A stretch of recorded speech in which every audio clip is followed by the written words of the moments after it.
pessoal, beleza? Aqui eu Ali mais uma vez e hoje vamos falar nesse vídeo do Vino 11, tá?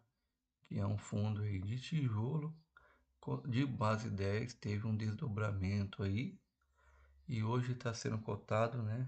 Na data da gravação desse vídeo a R$ 7,70. Possui um dividend yield nos últimos 12 meses de 9,74% e um PVP aí de 0,71, ou seja, está descontado aí quase 30%.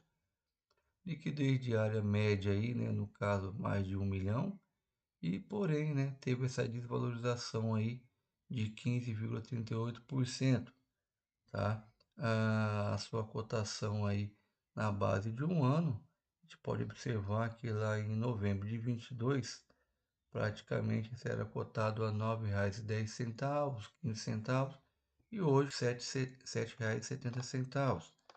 Ah, Ele é um tipo de gestão ativa, possui uma taxa de administração de 1,20% ao ano, tem aí uma vacância de 5%, possui um número de cotistas aí de quase 140 mil, tá? Seu valor patrimonial foi avaliado por cota em R$ 10,79 e o último rendimento pago pelo fundo foi de 6 centavos. A gente pode observar aqui na comparação do Vino, né, com os índices, em 2 anos, em 5, ele não supera aí nem o índice CDI e nem o IPCA, ficando abaixo. Sua distribuição de dividendos aí anual, nos últimos 5 anos, em 2019, ele distribuiu 7 centavos por cota. Já em 2020, né, 86. Em 2021, ele distribuiu R$ 1,20 por cota. Em 2022, 84 centavos. E em 2023, até o momento, 60 centavos por cota. Ele possui aí 8 imóveis, né, 8 prédios em São Paulo e 2 no Rio de Janeiro. O seu relatório gerencial, agora divulgado no dia 8 de novembro, a gente pode observar, né, o destaque que ele diz aqui: 9,5% de dividendo yield anualizado, volume médio diário de negociação, ou seja, aumentou para 1,5, e ele possui 70% de contratos atípicos, né? Ou seja, esses contratos aí acima da média anormal, né? Que no caso seria de 3 anos. Aqui tem os comentários do gestor, né? Mais uma vez, vivendo cenário internacional, dominando as preocupações dos principais mercados do Brasil e no mundo. Isso está sendo de praxe para todos os gestores, tá? Todos eles são enfáticos em dizer que eventos internacionais são um dos motivos, né, com relação ao, ao desempenho do fundo. Não só as questões internas, né, mas principalmente as questões externas. Aí ele diz que a atualização geral, né, no mês de outubro, o Vino anunciou uma distribuição de rendimentos no valor de 6 centavos por cota, equivalente a um dividend yield anualizado de 9,5%. Além disso, o fundo possui 5 centavos de cota, né, de resultado acumulado não distribuído, e a gestão continua estimando que o rendimento médio mensal distribuído pelo fundo até dezembro desse ano se situe entre 5 e 6 centavos por cota. Aí ele diz, né, que, como anunciado anteriormente, a Casa de Saúde de São José concluiu o período de 90 dias de aviso prévio para a rescisão parcial do espaço que ocupava no BMA Corporate e já desocupou o imóvel, tendo realizado o pagamento integral da multa prevista em contrato, no montante de aproximadamente de 1,5 aluguel vigente. A gestão reforça que iniciou todos os trabalhos para a locação do espaço e visitas já estão sendo realizadas no local. Ele dá aqui a taxa de ocupação média, né? Ele também diz aqui que tem um pedido de recuperação judicial pela WeWork, que eles receberam no dia 6 de novembro de 23, né? A WeWork deu entrada aí no chamado Chapter 11, ou equivalente nos Estados Unidos, um processo de recuperação judicial.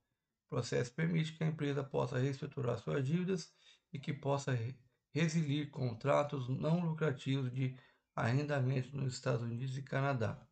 A operação da WeWork no Brasil é parte de uma joint venture do grupo SoftBank, no qual a WeWork possui apenas uma participação minoritária, enquanto o SoftBank detém a participação majoritária. Isso significa que as operações brasileiras operam de forma independente e não existe um impacto direto do pedido do Capítulo 11 às operações locais. A WeWork segue 100% adimplente com suas obrigações perante o fundo, que possui atualmente 2 imóveis locados para a operadora de coworking, totalizando aproximadamente 5% da receita do total do fundo. Tá? Aí diz também da operação do edifício Vila Corá, que atingiu uma taxa de ocupação de 92% e vem gerando os impactos financeiros positivos para o fundo, uma vez que mantém participação na parcela variável da operação do ativo, mitigando também desta forma a exposição em relação ao aluguel da WeWork. Quanto à operação no edifício Oscar Freire 585, a operação segue com boa ocupação e o aluguel está em linha com as práticas de mercado na região, a qual é considerada um dos endereços mais cobiçados para o comércio na cidade de São Paulo. E aí ele vem dar aqui também a questão da performance do fundo, né? Resultados do imóvel. Outubro de 23 foi aí 10,047, 10 mil, né? 0,12 centavos por cota foi que gerou de rendimento. O acumulado já em 2023 de rendimento por cota de 11 centavos. Aí, desde o IPO, 9 centavos por cota. A gente pode ver de resultado final 5.981, rendimentos a serem distribuídos 4.970. Ele traz também aqui, né, o histórico de distribuição por cota, a estimativa de rendimentos, né, que aí no caso aqui a gestão estima que o rendimento médio mensal distribuído pelo fundo até dezembro deste ano vai se situar de 5 a 6 centavos, conforme eu já tinha avisado lá atrás.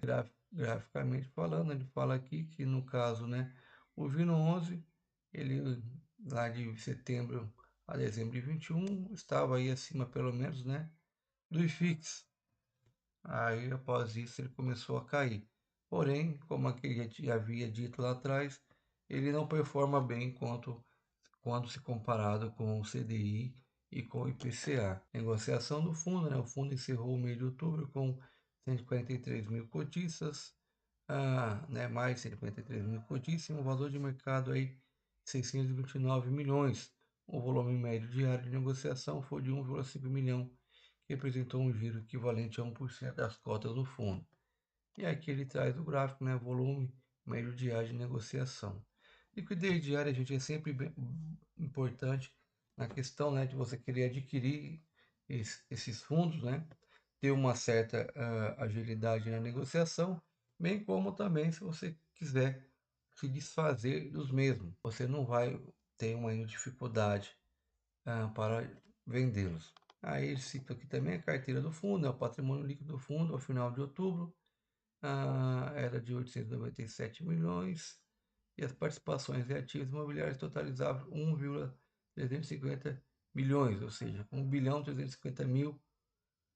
As aplicações financeiras totalizaram 24 milhões, que inclui 11 milhões em fundos referenciados DI com liquidez imediata e 12,7 milhões em cotas de fundos de investimento imobiliário com liquidez.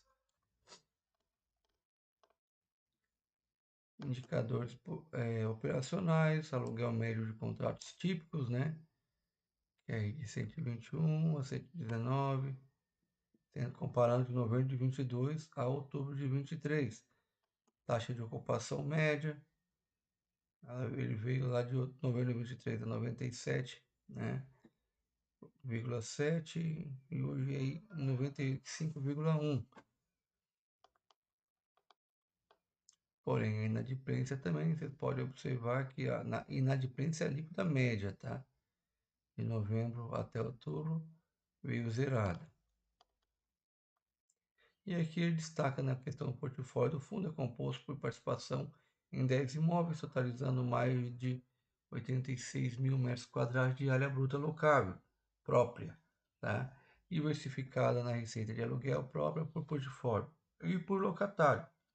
Ele cita aqui a Globo, né, que é a maior parte de 38%, tem 6% aí da BMA Advogado, VWork, Casa de Saúde São José, que, né, já foi entregue aí o prédio, né, a rescisão do contrato já foi feita, C&A, Austral, Faculdade Bela Vista, Abril, Galeria, Coworking e Mission Brasil. E aqui vocês podem ver que da Globo, a 20, a Partners e a Austral são os contratos atípicos aí. 30% típico, 70% atípico. Sendo que a maior parte das negociações entre seus contratos estão 69% em São Paulo e 31% no Rio de Janeiro. E aqui ele cita a localização dos imóveis dele, do fundo, né, na Oscar Freire, Viracorá,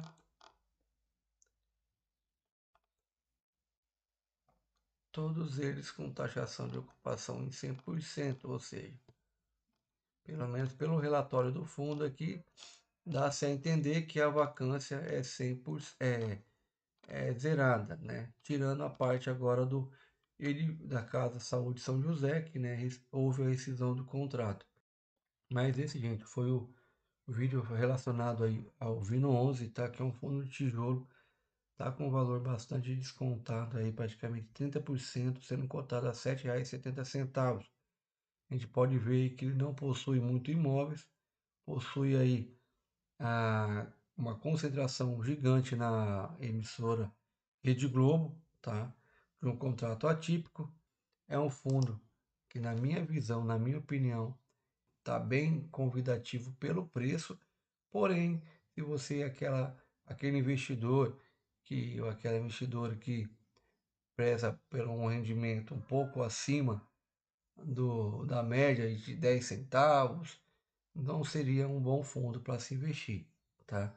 Ele está sendo cotado aí a R$ 7,70.